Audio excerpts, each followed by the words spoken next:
오늘 우리가 함께 볼 하나님의 말씀은 시편 14편 1절에서 7절까지입니다. 시편 14편 1절에서 7절까지입니다. 구약성경 811페이지입니다.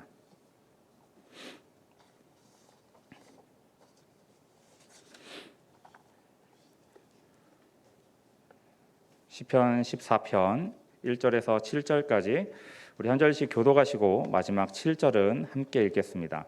1절입니다. 어리석은 자는 그의 마음에 이르기를 하나님이 없다 하는도다. 그들은 부패하고 그 행실이 가증하니 선을 행하는 자가 없도다.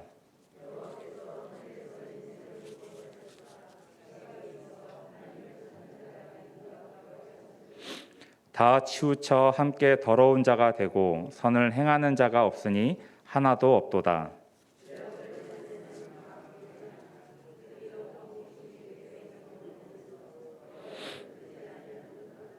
그러나 거기서 그들은 두려워하고 두려워하였으니 하나님이 의인의 세대에 계심이로다.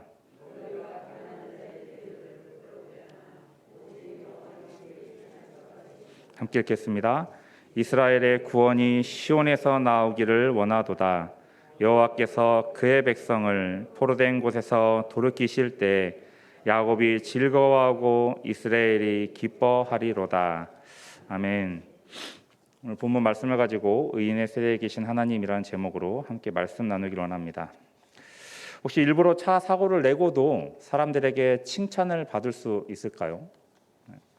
일반적이라면 사람들에게 욕을 먹고 손가락질 당해야 하는 일입니다. 그런데 어떤 사람은 일부러 차 사고를 냈음에도 불구하고 많은 사람들에게 칭찬을 받은 일이 있습니다. 제2 서해안 고속도로에서 추돌 사고가 일어났습니다. 한 차량이 앞서가던 차량을 추월해서 일부러 그 차와 접촉 사고를 냈습니다. 알고 보니까 그 접촉 사고가 난 차량이 운전자가 운전 중에 정신을 잃어서 큰 사고가 날 뻔했는데 그것을 발견한 이 사고를 낸 차주가 일부러 그 차와 접촉 사고를 내므로써 속도를 줄이게 했던 일이었습니다. 특별히 사고를 낸 운전자를 칭찬하는 이유가 어디에 있겠습니까? 이렇게 그 사람을 봤다면 일반적인 사람은 그 차를 피해 가기로 결정했을 겁니다. 내가 피해를 받지 않도록 그 차를 피해서 더 빨리 달아났을 겁니다. 그런데 이 사람은 그 사람을 위해서 또 더 큰 사고가 일어나는 것을 막기 위해서 자신이 피해를 입더라도 그 사고를 일부러 낸 것입니다. 그래서 세상은 또 사람들은 이 사람을 의인이라고 부릅니다. 비단 이 사건뿐만이 아니라 우리 주변에서 우리는 의인이다라고 부르는 사람들을 볼 수가 있습니다. 그런 사람들의 특징은 우리 주변에서 흔히 볼 수 있는 사람이라는 겁니다. 그들이 무슨 특별한 능력이 있어서 또 의롭고 그런 선한 일들을 행하는 것이 아닙니다. 그들은 자신 앞에 있는 어려운 일들을 외면할 수가 없었고 자신이 피해를 입을 수 있음에도 불구하고 그 일을 행함으로써 세상은 그들을 향하여 의인이다 부르는 겁니다. 성경에서는 우리를 이 세상에서 의인으로 살아가라라고 말합니다. 그럼 우리도 앞에서 이야기한 사람들처럼 내가 피해를 좀 입더라도 그 어려운 사람들을 도와주고 그렇게 살면 의인이 되는 것이 아니냐라고 생각해 볼 수가 있습니다. 그런데 오늘 본문을 보면 우리에게 뭐라고 말하고 있습니까? 의인이 없다라고 말하고 있습니다. 그것도 이 땅에 하나도 없다라고 말합니다. 3절입니다. 다 치우쳐 함께 더러운 자가 되고 선을 행하는 자가 없으니 하나도 없도다. 분명 앞에서는 우리는 많지는 않지만 그래도 가끔씩 의인으로 불리우는 사람들이 나타난다라고 이야기를 했는데 오늘 본문에서는 이상하게도 이 땅에 의인이 하나도 없다라고 말합니다. 그 이유는 성경에서 말하는 의인과 이 세상에서 말하는 의인이 너무나 다르기 때문입니다. 세상에서 말하는 의인은 남이 하기 힘든 일들을 앞장서서 행하고 어려운 일에 당한 사람들을 돕고 하는 사람들을 의인으로 부릅니다. 그러나 오늘 본문을 보면 하나님께서 말씀하시는 의인은 어떤 사람입니까? 2절을 보면 성경에서 말하는 하나님께서 원하시는 의인이 어떠한 사람인지를 말합니다. 2절입니다. 여호와께서 하늘에서 인생을 굽어 살피사 지각이 있어 하나님을 찾는 자가 있는가 보려 하신지. 하나님께서는 2절에서 말하는 것처럼 지각이 있어 하나님을 찾는 자가 의인이다라고 말씀하고 있습니다. 분명 세상에서 말하는 의인과는 너무나 큰 차이를 가지고 있습니다. 2절에서 말하는 의인, 즉 하나님을 찾는 자들은 다른 말로 한다면 하나님께 속한 사람들이라고 할 수 있습니다. 그리고 하나님께 속한 사람들은 다시 하나님의 백성, 즉 하나님의 말씀을 따라 살아야 하는 자들이라고 볼 수 있습니다. 그런데 지금 본문을 보면 뭐라고 말씀합니까? 이렇게 하나님의 말씀을 쫓아 하나님께 속한 자가 하나도 없다라고 말하고 있습니다. 1절을 보면 어리석은 자들에 대해서 이야기합니다. 1절입니다. 어리석은 자는 그의 마음에 이르기를 하나님이 없다 하는도다. 그들은 부패하고 그 행실이 가증하니 선을 행하는 자가 없도다.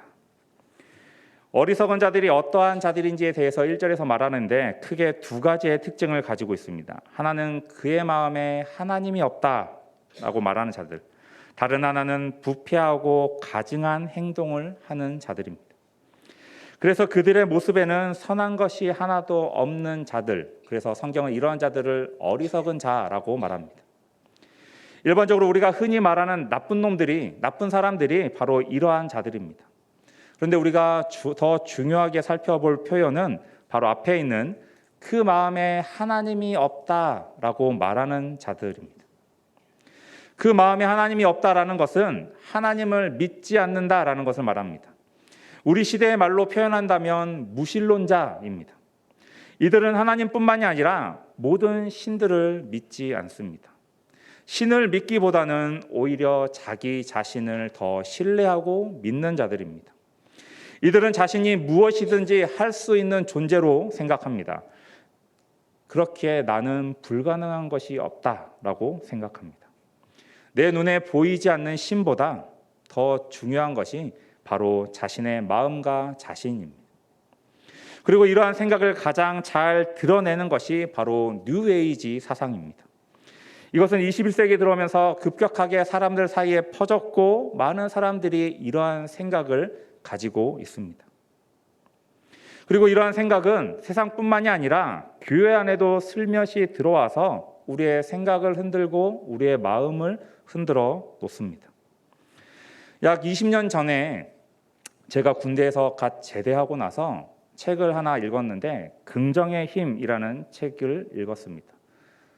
기독교 서점을 갔더니 베스트셀러에 있었고 그래서 흥미가 있어서 읽어보았습니다. 이 책에서는 우리의 긍정적인 생각이나 말을 통하여서 우리가 무엇이든지 할 수 있다라는 것을 전달하고 있습니다. 이 책을 읽을 때에는 이러한 생각이 옳다라고 여겼습니다. 그런데 시간이 지나서 보니까 이 책이 매우 위험하다라는 생각이 들었습니다. 왜냐하면 이 책에는 잘 드러나 있지 않지만 그 내용에는 하나님보다 인간을 더 높이는 것을 볼 수 있었기 때문입니다. 하나님께서 우리에게 주시는 능력보다 오히려 인간이 가지는 긍정적인 생각과 그러한 마음이 더 큰 일들을 행할 수 있고 더 큰 능력을 가질 수 있다라고 말하는 것이 이 책의 주요한 메시지입니다. 이러한 생각은 능력을 주시는 하나님께서 중심이 되는 것이 아니라 긍정적인 생각, 그러한 마음을 가지는 사람이 중심이 될 수밖에 없습니다. 마치 이 세상에 퍼져 있는 뉴에이지 사상과 동일한 사상을 이 책에서 이야기하고 있는 것입니다. 그런데 이 책이 뭡니까? 교회 내에서 수많은 사람들이 읽었던 베스트셀러라는 겁니다. 이미 교회 안에도 그 뉴에이지 사상, 인간의 생각이, 인간의 긍정적인 마음이 무엇이든 할 수 있다라는 생각이 교회 안에 들어왔다라는 겁니다. 이러한 사상은 우리로 하여금 하나님을 바로 보지 못하게 한다라는 점에서 너무나 위험합니다. 우리의 시선이나 우리의 마음이 하나님을 향하게 하는 것이 아니라 나를 바라보게 하고 나에게 집중하게 하는 것입니다. 하나님을 바라보지 않고 하나님께 집중하지 않는 것은 하나님께 속한 자들이 행동이 아닙니다. 이것은 세상에 속한 자들이 행하는 모습입니다. 오늘 본문에서 말하고 있는 것처럼 1절에서 말하고 있는 것처럼 어리석은 자의 모습입니다. 세상은 교묘한 모습으로 우리 안에 들어와서 우리로 하여금 하나님께 집중하지 못하도록 합니다. 그리고 서서히 우리의 생각과 마음을 잠식해 들어가며 결국엔 우리로 하여금 하나님께로부터 멀어지게 하는 것입니다. 더 나아가서는 그 마음에 하나님을 믿지 않게 하며 하나님을 떠나가게 합니다. 이러한 모습이 단순히 요즘 시대에 들어와서만 있는 것은 아닙니다. 교회가 처음 세워졌을 때, 더 나아가서는 에덴 동산에서도 이러한 모습은 있어 왔습니다. 에덴 동산에 누가 있었습니까? 아담과 하와가 있었습니다. 그 아담과 하와에게 누가 접근했죠? 사탄이 뱀의 모습으로 접근했습니다. 그래서 뭘 이야기했습니까? 선악과를 보여주면서 이 선악과를 먹으면 하나님과 같이 눈이 밝아진다라고 이야기를 합니다. 아담과 하와는 유혹을 이기지 못했고 그 선악과에 손을 댔고 먹고 말았습니다. 그로 인해서 그 말씀을 어긴 대가로서 영원한 죽음에 이르게 되었습니다. 하나님과 아름다웠던 관계가 끊어졌고 하나님께로부터 멀어졌습니다. 세상은 우리를 교묘한 거짓말로 유혹해서 우리로 하여금 하나님께로 멀어지게 합니다. 우리로 하여금 하나님의 말씀에서 멀어지게 하는 것입니다. 그리고 하나님으로부터 멀어진 결과로서 4절에서 말하는 것처럼 더 이상 여호와를 부르짖지 않게 합니다. 하나님을 찾는 대신에 누구를 찾습니까? 나의 능력을 찾는 것입니다. 이제 세상은 하나님을 찾는 자가 없고 하나님의 말씀을 따라 살아가는 자들이 적어졌습니다. 그렇게 1절 마지막에서 말하는 것처럼 선을 행하는 자가 아무도 없게 된 것입니다. 의롭지 못한 자들이 이 세상을 다 차지하게 되었습니다. 얼마나 어둡고 암울한 현실입니까? 이 어두운 세상 속에서 내가 할 일은 아무것도 없습니다. 왜냐하면 우리는 그들에게 먹힐까 두려워하기 때문입니다. 4절입니다. 죄악을 행하는 자는 다 무지하냐? 그들이 떡 먹듯이 내 백성을 먹으면서 여호와를 부르지 아니하는도다. 하나님이 없다고 말하는 자들이, 그 어리석은 자들이 이제는 하나님의 백성들로 자신의 배를 배부르게 하고 있습니다. 하나님의 백성들을 먹으면서 자신들의 배를 계속해서 키워나가는 겁니다. 믿음을 가진 성도들을 유혹하여서 하나님을 떠나게 하고 이 땅에서 하나님의 백성들의 수를 줄여나가고 있는 겁니다. 그들은 계속해서 하나님의 백성들을 공격하고 무너지게 하고 있습니다. 그들의 행포로 하나님의 백성들은 쓰러지고 허물어져 가고 있습니다. 더 이상 버티지 못하고 세상 속으로 하나님을 믿는 자들이, 하나님의 백성들이 점점 발걸음을 옮겨가는 것입니다. 그래서 이제 더 이상 하나님을 부르지 못하며 하나님을 떠나게 되는 것입니다. 이것만 본다면 이 세상은 정말로 하나님을 찾는 자가 없고 하나님께 속한 자가 없다라고 볼 수 있습니다. 하지만 정말로 이 세상에 하나님을 찾는 자가 아무도 없습니까? 정말로 하나님을 부르짖는 자가 아무도 없습니까? 여전히 많은 사람들이 하나님을 찾고 있습니다. 오히려 세상은 하나님의 백성들이 무너지고 힘들어 할수록 그들을 두려워한다라고 말하고 있습니다. 그 이유가 무엇입니까? 5절입니다. 그러나 거기서 그들은 두려워하였으니 하나님이 의인의 세대에 계심이로다.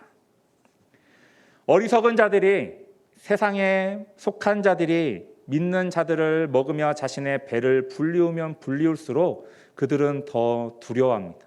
그 이유가 하나님께서 의인의 세대에 함께 계시기 때문입니다.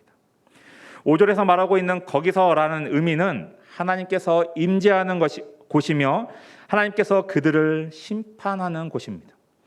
하나님께서 악한 자들이, 어리석은 자들이 하나님의 백성을 공격하고 무너뜨리는 것을 그냥 내버려 두시지 않겠다라는 것입니다.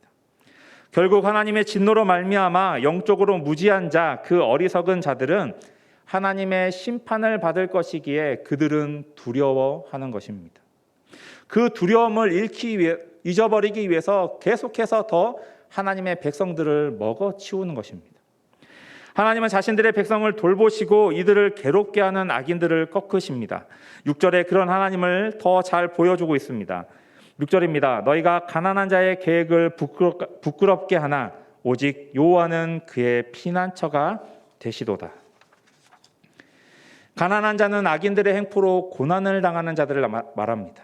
어리석은 자들에게 당하는 자들이며 악한 자들에게 먹히는 자들을 가난한 자라고 말합니다. 세상 사람들로부터 핍박받는 하나님의 백성, 하나님의 자녀를 가난한 자다라고 말합니다. 그런데 중요한 것은 그런 가난한 자들을 하나님께서 돌보시고 보호해 주십니다. 이유가 무엇입니까? 5절에서 말하고 있는 것처럼 하나님께서 의인의 세대에 계시기 때문입니다. 의인의 세대라는 것은 하나님의 백성의 시대라는 것입니다. 하나님은 모든 세대에 하나님의 백성들 가운데 함께 하셨습니다. 이 말씀은 우리에게 엄청난 위로를 전해주고 있습니다. 모든 세상이 나를 둘러싸 핍박하고 공격할 때, 나를 먹기 위해서 나를 둘러싸고 있을 때 오직 하나님만이 나의 피난처가 되어 주십니다. 나를 세상으로부터 보호해 주십니다. 그렇기에 우리는 절대적으로 안전합니다. 내가 하나님을 믿고 하나님을 부르짖으며 하나님의 말씀대로 하나님의 뜻대로 살아간다면 우리는 하나님 앞에 어리석은 자가 아니라 의인의 모습으로 서 있을 수 있습니다. 앞에서도 말했지만 하나님의 백성들은 처음부터 세상으로부터 악한 자들로부터 공격을 당해왔습니다. 아담과 하와가 그랬고 성경에 기록되어 있는 수많은 믿음의 선배들이 세상으로부터 악한 자들로부터 공격을 받아왔습니다. 그리고 지금도 하나님의 백성들은 끊임없이 공격당하고 있고 유혹당하고 있습니다. 그럴 때마다 하나님께서는 하나님의 백성들과 함께 하셨고 보호해 주셨습니다. 하나님의 백성들이 가야 할 길이 어디인지를 알려주셨고 그 앞에서 그 하나님의 백성들을 인도해 주셨습니다.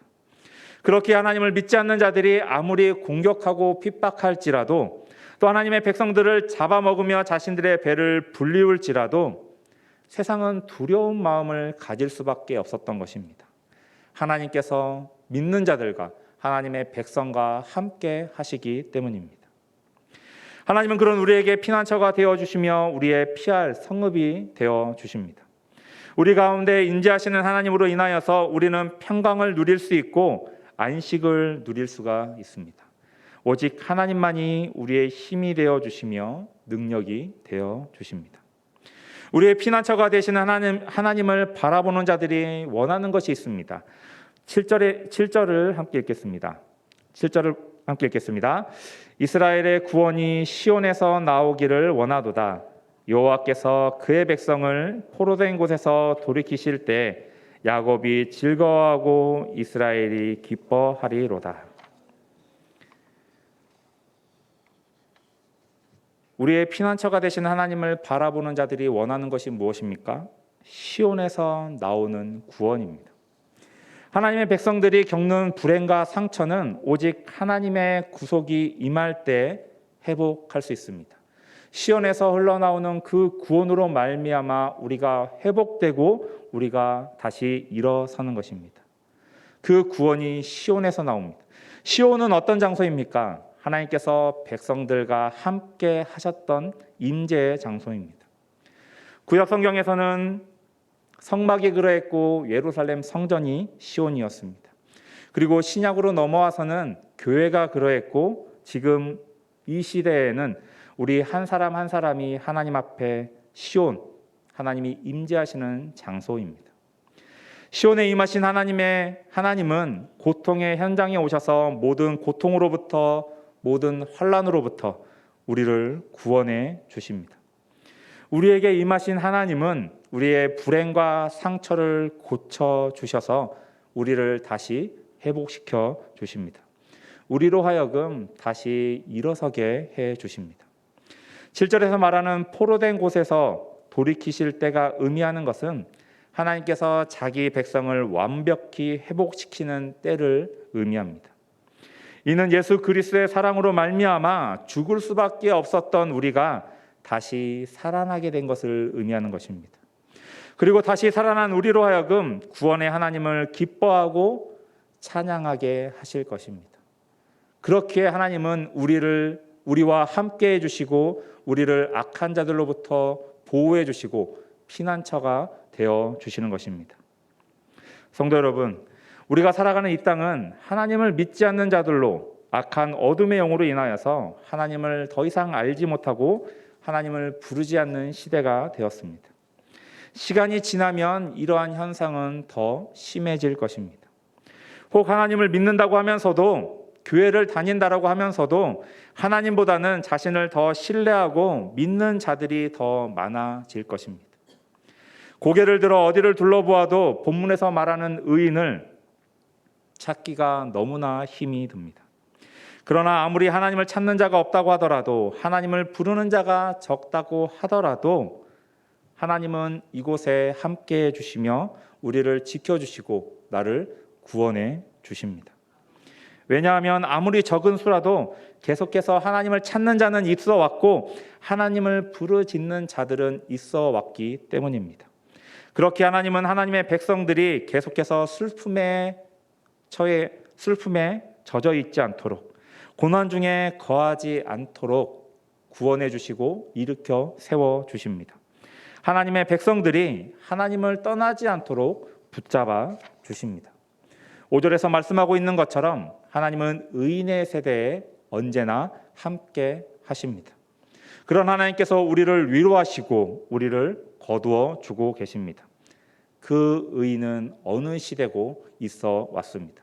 그 의인은 그곳에서 하나님을 찾았고 하나님은 그 의인과 함께 하십니다.